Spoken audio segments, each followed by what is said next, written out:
ભાવનગર શહેરના વડવા વિસ્તારમાં રહેતા ગફારભાઈ ઉસ્માનભાઈ કાલિયા નામના ઈસમ ઉપર મહિલા સાથે પ્રેમ સંબંધ હોવાની શંકા રાખી 4 આરોપીઓએ ફરિયાદીને પ્રથમ કુંભારવાડા તેમના ઘરે બોલાવી અને ત્યારબાદ લિયાકત બાપુની વાડી પાસે અવાવરૂ જગ્યાએ લઈ જઈને ગળા ઉપર છરી મારી દેતા ગંભીર ઈજાઓ પહોંચી હતી। ફરિયાદીને ઈજાઓ પહોંચતા ગંભીર હાલતે સારવાર માટે ખસેડવામાં આવ્યા હતા।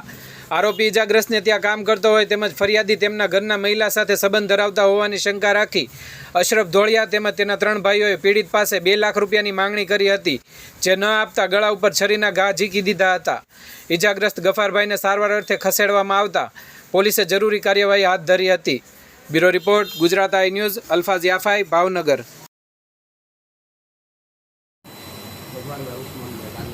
કઈ જગ્યા રહ્યો? શું બનાવજો?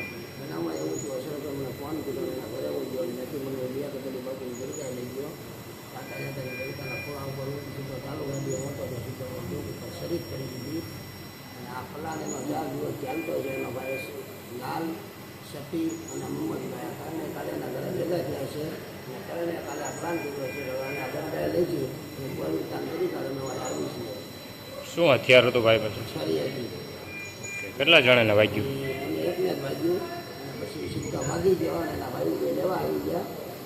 મોહમ્મદભાઈ અને પ્લાનિંગમાં ઓકે, કઈ જગ્યા બનાવજો? લિયાકતની બાપુની દરગાહ કુંભારવાડા। તમને ક્યાંથી લઈ જવામાં આવ્યા હતા? અમને એના કારાગર પહેલાં બોલાવ્યો ફોન આવીને એના ઘરેથી લઈ ગયા કે મારા શેરની નામને તેમ લઈ ગયા અને ખોટો મગજમાં આવડતો નામને તેમ એમ કરીને એ મને દરગાહ લઈ ગયા। એ ચાલ આપણે દરગાહ લઈને જુવાસરા બોલવા માટે આવું છે। હું તમારા મોજમાં ગાડી આપતો હતો વિશ્વાસ કરીને, તો ગાડી આપતો હતો એ વાંહે બેઠો હતો, તો વાંહે બેઠા સીધી શરી કાઢી મને ડોક ઉપર ફેરવી દીધી।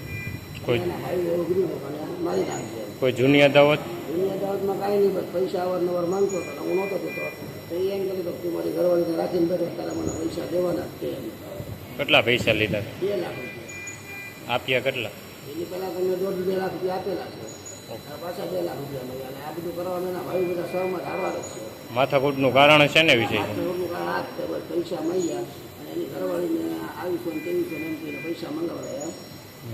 એ બિચારી પૈસા ન મળ્યા તો આ સીધા મને ફરી બધા હુમલો કરી ગયો। આ વિશે પોલીસ ફરિયાદ કરશો?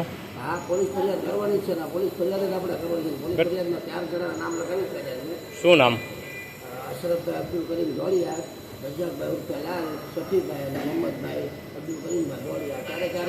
કાલે રાત્રે એમના ઘરે બેઠીને મિટિંગે કરેલી છે અને કાલે રાત્રે એમના ભાભીને એમ કીધું કે તમે પૈસા માંગો અને ઘરની બહાર વ્યા જાઓ અને આ ગફારને બોલાવી દો, અમારે આવું કાવતરો કરવાનું છે। તમને બિચારા કાંઈ કર્યું નહીં। કઈ જગ્યા છરી મારી? મને કુંભારવાડા લિયાકતની ઓકે।